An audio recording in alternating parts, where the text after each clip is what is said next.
Hello everyone. Today we are discussing about metabolism of carbohydrates. Before that कुछ basic concepts हम क्या करते हैं डिस्कस कर लेते हैं. जब कोई भी बायोमोलिक्यूल हम इनटेक करते हैं ना, whether it is carbohydrate, protein या फैट, तो क्या होता है उसका एक डाइजेशन होता है हमारी बॉडी में, एंड देन उसका एब्जॉर्प्शन होता है, एंड देन एसिमिलेशन होता है, एंड देन उसका क्या होता है मेटाबॉलिज्म होता है. फिर मेटाबॉलिज्म के बाद ही उस बायोमोलिक्यूल का एक्चुअल यूटिलाइजेशन होता है, वेदर उसका यूटिलाइजेशन एज एटीपी प्रोडक्शन हो या स्टोरेज हो या अदर कोई मॉलिक्यूल के सिंथेसिस के लिए. ठीक है, तो कार्बोहाइड्रेट्स के साथ भी ऐसा ही होता है. कार्बोहाइड्रेट का सबसे पहले क्या होगा, डाइजेशन होगा. डाइजेशन यानी कि कोई भी कॉम्प्लेक्स मॉलिक्यूल हमारा सिंपल मॉलिक्यूल में कन्वर्ट हो जाता है. यहाँ पे हम कार्बोहाइड्रेट किस फॉर्म में इंटेक करते हैं, in the form of starch, glycogen या सुक्रोज के फॉर्म में हम क्या करते हैं कार्बोहाइड्रेट का इंटेक करते हैं. तो जब इसका डाइजेशन होता है, जो कहाँ स्टार्ट होता है, माउथ में. स्टमक में कोई डाइजेशन नहीं होता कार्बोहाइड्रेट का, और कंप्लीट होता है इंटेस्टाइन पे. तो इंटेस्टाइन में जाके ये जो कॉम्प्लेक्स कार्बोहाइड्रेट है वो कन्वर्ट हो जाता है सिंपल कार्बोहाइड्रेट यानी कि ग्लूकोज, गैलेक्टोज एंड फ्रक्टोज में. ग्लूकोज, गैलेक्टोज एंड फ्रक्टोज में. अब ये ग्लूकोज, गैलेक्टोज और फ्रक्टोज इंटेस्टाइन से क्या होते हैं, एब्जॉर्ब हो जाते हैं. इनका क्या होता है, एब्जॉर्प्शन होता है, और एब्जॉर्ब होके ये जाते हैं हमारे सर्कुलेशन में. तो एब्जॉर्ब होके ये कहाँ जाते हैं, सबसे पहले लीवर के पास जाते हैं थ्रू पोर्टल सर्कुलेशन में. ठीक है, अब लीवर क्या करता है, इसको ग्लूकोस्टैट मॉनिटर भी कहा जाता है लीवर को, क्योंकि ये क्या करता है हमारे ग्लूकोज के लेवल को मॉनिटर करता है. ठीक है, ये चेक करेगा कि जो इंडिविजुअल है वो फास्टिंग स्टेज में है या फैट स्टेट में है, या फिर उसका ब्लड के ग्लूकोज का लेवल कम है कि ज़्यादा है. ये सब मॉनिटर करके वो ग्लूकोज को रिलीज़ करेगा इनटू द सर्कुलेशन. ठीक है, कौन करेगा ये सब, लीवर करेगा. लीवर क्या करता है, हमारा ग्लूकोज को रिलीज़ करने के साथ साथ अकॉर्डिंग टू द नीड ये क्या करता है, स्टोर भी करता है ग्लूकोज को, और प्लस जो अदर हमारे मोनोसैकेराइड्स है जैसे गैलेक्टोज और फ्रक्टोज को, उसको भी ये यूजेबल फॉर्म में कन्वर्ट करता है. तो ये सब कहाँ होता है, लीवर में. अब अकॉर्डिंग टू द नीड, जब लीवर को पता चल गया अच्छा इतनी नीड है हमें, तब क्या करेगा हमारा लीवर हमारे ग्लूकोज को स्लोली सिस्टमिक सर्कुलेशन में भेजेगा, रिलीज़ करेगा. और सिस्टमिक सर्कुलेशन में से जो हमारा ग्लूकोज होगा वो जाएगा कहाँ, सिस्टमिक सर्कुलेशन से, ये क्या हो गया, चलो कोई नहीं, सिस्टमिक सर्कुलेशन से जो हमारा ग्लूकोज है वो जाएगा टारगेट टिश्यूज़ या ऑर्गन में. और इन ऑर्गन्स में क्या होगा, यानी इन सेल्स में क्या होगा, हमारा मेटाबॉलिज्म शुरू होगा. और बहुत सारे अलग अलग मेटाबॉलिक पाथवे हैं जिससे हमारा कोई भी कार्बोहाइड्रेट क्या होता है, मेटाबोलाइज होता है और उसका यूज़ होता है. ठीक है, तो अभी क्या देखा हमने कि हमारा जो हमने बायोमोलिक्यूल यानी कार्बोहाइड्रेट इंटेक किया था in the form of polysaccharide, वो डाइजेशन के थ्रू मोनोसैकेराइड में कन्वर्ट हुआ. मोनोसैकेराइड्स में इंटेस्टाइन के थ्रू वो क्या हुआ, एब्जॉर्ब हुआ. अब जो हमारा ग्लूकोज है उसका क्या होता है ना, एक्टिव ट्रांसपोर्ट होता है. ठीक है, उसमें एनर्जी लगती है, क्योंकि ग्लूकोज भले ही हमने कम खाया हो या ज़्यादा खाया हो, ग्लूकोज तो मच नीडेड है, बहुत इंपॉर्टेंट है हमारे लिए. बिना ग्लूकोज की एनर्जी नहीं मिलेगी, तो ग्लूकोज तो चाहिए ही चाहिए. तो हम एनर्जी डाल के भले हम उसको निकालें, लो कंसंट्रेशन से हायर की तरफ डालें या हायर कंसंट्रेशन की लो की तरफ डालें, पर चाहिए हमें. तो हमें एक्टिव ट्रांसपोर्ट करना पड़ता है ग्लूकोज का. Secondly with the help of sodium also. Secondly जो फ्रक्टोज होता है वो हमारा डिफ्यूज़न, वो इतना ज़्यादा नीडेड नहीं होता है, इसलिए ये डिफ्यूज़न कर सकता है. इसके लिए GLUT2 नाम के क्या होते हैं, सेल मेम्ब्रेन में रिसेप्टर्स होते हैं इंटेस्टाइन के सेल मेम्ब्रेन में, जहाँ से इसका ट्रांसपोर्ट होता है. ठीक है, नेक्स्ट वी हैव इसका एब्जॉर्प्शन हो गया. एब्जॉर्प्शन के बाद कहाँ गया, लीवर में. लीवर ने मॉनिटर किया ग्लूकोज की कितनी नीड है, क्या है, उसी हिसाब से स्लोली क्या किया, उसने रिलीज़ किया ग्लूकोज को. डायरेक्ट हम क्या कर सकते हैं, सिस्टमिक सर्कुलेशन में इंटेस्टाइन से ग्लूकोज का ट्रांसपोर्ट नहीं कर सकते। क्यों? क्योंकि सडन स्पाइक हो जाता है। सडन ग्लूकोज स्पाइक की वजह से क्या हो सकता है, ब्लड वेसल्स क्या हो सकते हैं, फट सकते हैं। या कभी हमने कार्बोहाइड्रेट कम इंटेक कर लिया तो क्या होगा, कम अगर ब्लड सर्कुलेशन में क्या जाएगा, ग्लूकोज जाएगा, तो हमारा ब्रेन डेड हो सकता है, क्योंकि ब्रेन को तो कॉन्टिन्यूस सप्लाई ऑफ ग्लूकोज चाहिए। तो हमारा जो लीवर होता है वो मॉनिटर करता है ग्लूकोज के लेवल को, जिस हिसाब से नीड है उस हिसाब से लीवर क्या करता है, सिस्टमिक सर्कुलेशन में ग्लूकोज को रिलीज़ करता है। डायरेक्ट इंटेस्टाइन से सिस्टमिक सर्कुलेशन में नहीं जाता, इंटेस्टाइन से लीवर में जाता है, देन लीवर से सिस्टमिक सर्कुलेशन में जाता है, और फिर सिस्टमिक सर्कुलेशन से हमारे टारगेट टिश्यूज़ ऑर्गन्स तक जाता है, जहाँ पे ग्लूकोज का या मोनोसैकेराइड का मेटाबॉलिज्म होता है। ठीक है, अब है मेटाबॉलिज्म ऑफ कार्बोहाइड्रेट। वेरियस हमारे पास बहुत सारे मेटाबॉलिक पाथवेज हैं जिससे हमारा कोई भी मोनोसैकेराइड क्या होता है, मेटाबोलाइज होता है। मेटाबॉलिज्म ऑफ कार्बोहाइड्रेट में ग्लूकोज को सेंट्रल मॉलिक्यूल कहा गया है। क्यों? क्योंकि जितनी भी मेटाबॉलिक पाथवे हैं वो कहीं ना कहीं ग्लूकोज से ही कनेक्टेड हैं। ठीक है, ग्लूकोज हमारा सोर्स ऑफ एनर्जी है। ग्लूकोज हमारा क्या है, अदर बायोमोलिक्यूल्स को भी क्या करता है, सिंथेसाइज करने में हेल्प करता है और स्टोर होता है in the form of glycogen. अब मेजर कौन कौन से पाथवेज हैं हमारे कार्बोहाइड्रेट मेटाबॉलिज्म में? सबसे पहला, सबसे मोस्ट इम्पॉर्टेंट, ग्लाइकोलाइसिस। ग्लाइकोलाइसिस को हम एम्डन मेयरहोफ पार्टनर्स पाथवे भी कहते हैं, क्योंकि इन तीनों साइंटिस्ट ने क्या किया था, इसको डिस्कवर किया था। अब जो ग्लाइकोलाइसिस में क्या होता है, जो ग्लूकोज है, नाम से ही पता चल रहा है, ग्लाइको ग्लूकोज, लाइसिस ब्रेकडाउन, यानी कि ग्लूकोज का ब्रेकडाउन होता है इनटू पायरुवेट अगर ऑक्सीजन प्रेजेंट है। तो in the presence of oxygen glucose convert होता है पायरुवेट में, और in the absence of oxygen anaerobic condition में ग्लूकोज कन्वर्ट होता है लैक्टेट में। ग्लाइकोलाइसिस में क्या होता है, ग्लूकोज का ब्रेकडाउन होता है पायरुवेट में एरोबिक कंडीशन में और लैक्टेट में एनारोबिक कंडीशन में, और इसमें क्या होता है, with the production of ATP produce होती है। एनर्जी देना मतलब एनर्जी प्रोड्यूस करना मेन मकसद होता है ग्लाइकोलाइसिस का। और ये कहाँ होता है, साइटोप्लाज्म में होता है। सारे सेल्स में ग्लाइकोलाइसिस होता है विदाउट एनी एक्सेप्शन। ठीक है, फिर सेकंड हमारा सिट्रिक एसिड साइकिल है, जिससे क्रेब्स साइकिल या ट्राइकार्बोक्सिलिक एसिड साइकिल भी कहते हैं। इसमें क्या होता है, जो हमारा एसिटाइल कोएंजाइम ए है, इसको ऑक्सीडेशन होता है। ठीक है, हमारा कोई भी बायोमोलिक्यूल, भले वो कार्बोहाइड्रेट, फैट या अमाइनो एसिड्स, इन सब का क्या है, common pathway citric acid cycle. Carbohydrate, fats, amino acid कहीं ना कहीं क्या बनाते हैं, एसिटाइल कोए बनाते हैं। जो हमारा ग्लूकोज है वो पायरुवेट से क्या बनाता है, फिर हमारा एसिटाइल कोएंजाइम ही बनाता है, जो कहाँ जाता है, सिट्रिक एसिड साइकिल में जाता है। और सिट्रिक एसिड साइकिल में ये एसिटाइल कोए कम्प्लीटली ऑक्सीडाइज होके क्या बनाता है, हमारा CO2 और H2O बनाता है। ठीक है, इसके बाद ये जो सिट्रिक एसिड साइकिल है वो हमारे माइटोकॉन्ड्रिया प्रेजेंट होते हैं। माइटोकॉन्ड्रियल मैट्रिक्स में होता है ये साइकिल। तो जितने भी सेल्स हैं जिनके अंदर माइटोकॉन्ड्रिया एब्सेंट है उसमें सिट्रिक एसिड साइकिल नहीं होती है। एग्जाम्पल, RBCs में सिट्रिक एसिड साइकिल नहीं चलती है, तो वहाँ पे क्या चलती है, ग्लाइकोलाइसिस चलती है। सिट्रिक एसिड साइकिल और ग्लाइकोलाइसिस दोनों ही ATP का प्रोडक्शन करते हैं। मैक्सिमम ATP प्रोड्यूस होती है सिट्रिक एसिड साइकिल से। तो RBC में सिर्फ क्या होता है, ग्लाइकोलाइसिस चलती है, सिट्रिक एसिड साइकिल नहीं चलती है। तो glycolysis is the only source of energy in the RBCs और any cells that lacks mitochondria. ठीक है, जैसे कि कॉर्निया वगैरह, लेंस वगैरह हो गया। ठीक है, उसके बाद थर्ड है हमारा ग्लूकोनियोजेनेसिस। ग्लूकोनियोजेनेसिस मतलब ग्लूकोज का generation, formation of glucose from non carbohydrate sources, जैसे कि लैक्टेज से ग्लूकोज बनाना, पायरुवेट से ग्लूकोज बनाना। ये तब करते हैं जब हमारे पास ग्लूकोज की कमी होती है, और ये मेजरली होता है तुम्हारे लीवर में। And then we have glycogenesis. Glycogenesis यानी कि ग्लाइकोजन का सिंथेसिस, ग्लाइकोजन का फॉर्मेशन। ग्लाइकोजन किससे बनेगा, ग्लूकोज से बनेगा। ये भी मेजरली लीवर में एंड मसल्स में होता है। अब ग्लाइकोजिनोलाइसिस।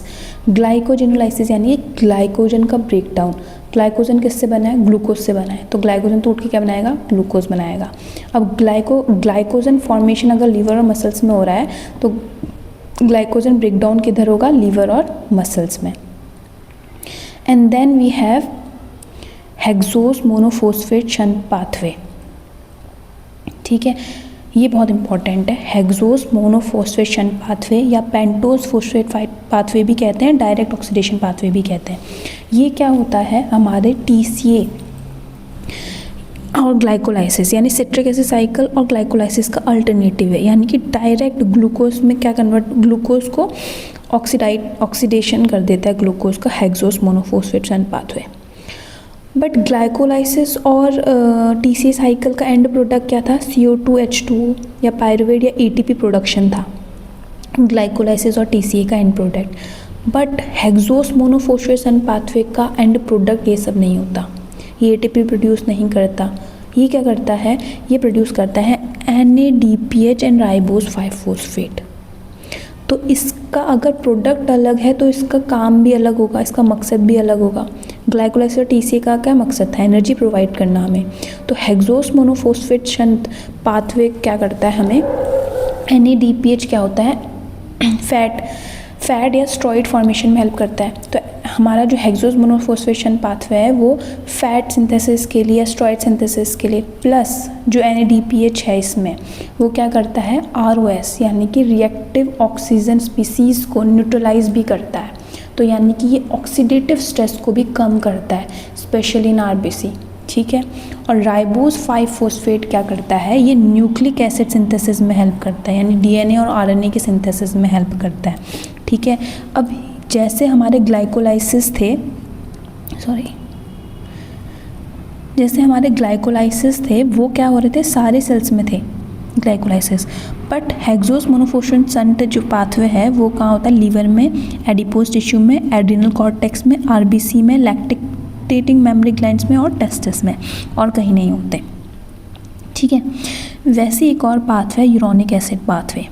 यूरोनिक एसिड पाथवे भी क्या है, ऑक्सीडेटिव पाथवे है, अल्टरनेटिव है ग्लाइकोलाइसिस का और TCA का। बट अगेन इसमें ATP प्रोडक्शन नहीं होती, अगेन इसमें क्या कहते हैं, कोई पायरुवेट लैक्टेट जैसा कोई भी प्रोडक्ट फॉर्म नहीं होता। इसमें जो प्रोडक्ट फॉर्म होता है वो होता है ग्लूट्रॉनिक एसिड और किसी किसी केसेस में एस्कॉर्बिक एसिड।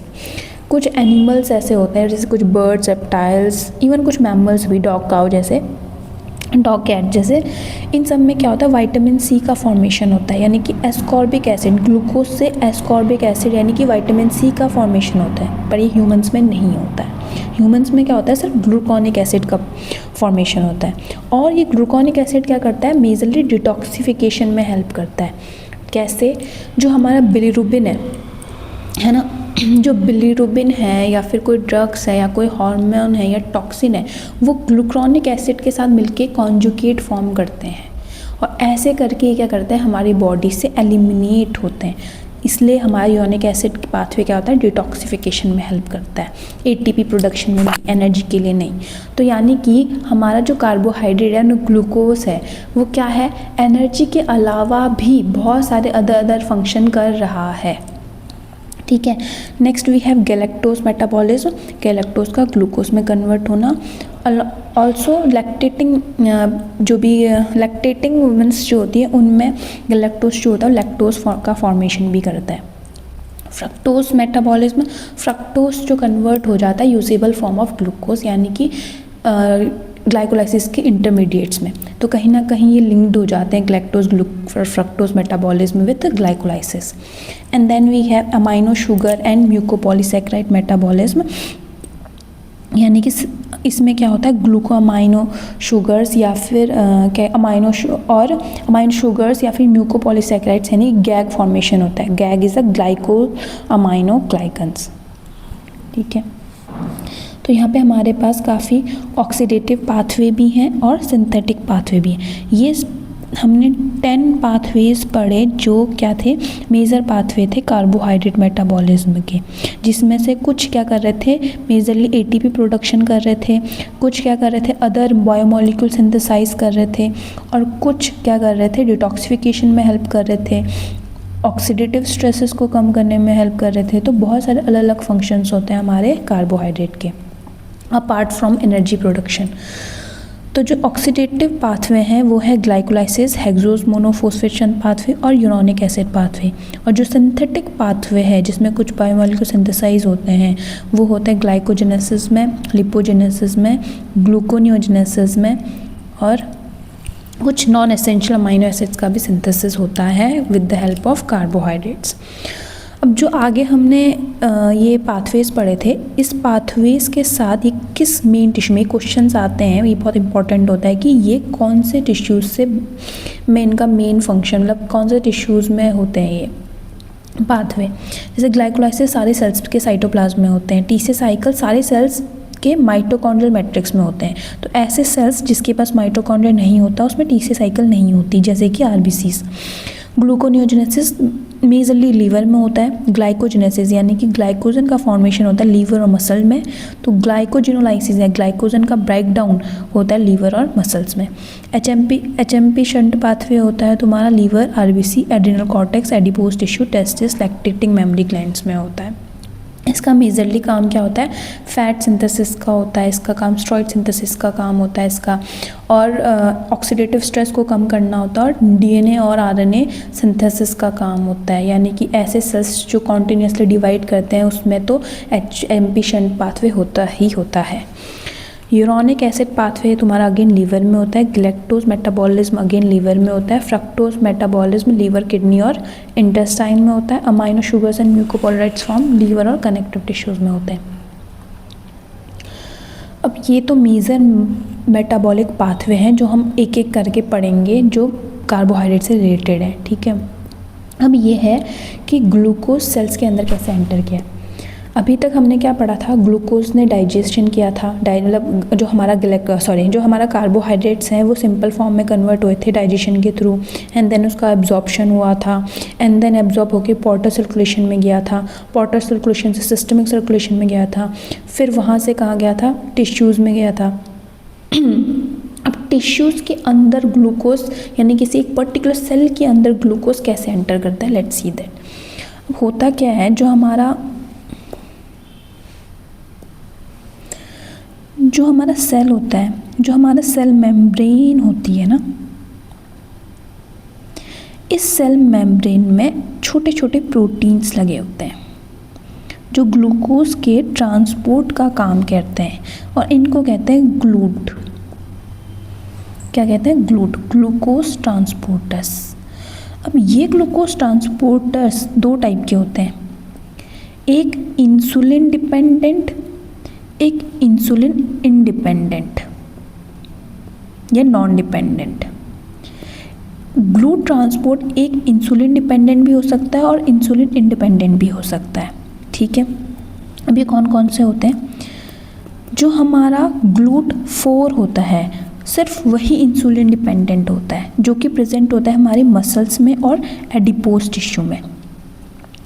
और जो हमारा ग्लूट 1, 2, 3 है वो तीनों के तीनों इंसुलिन इंडिपेंडेंट होते हैं।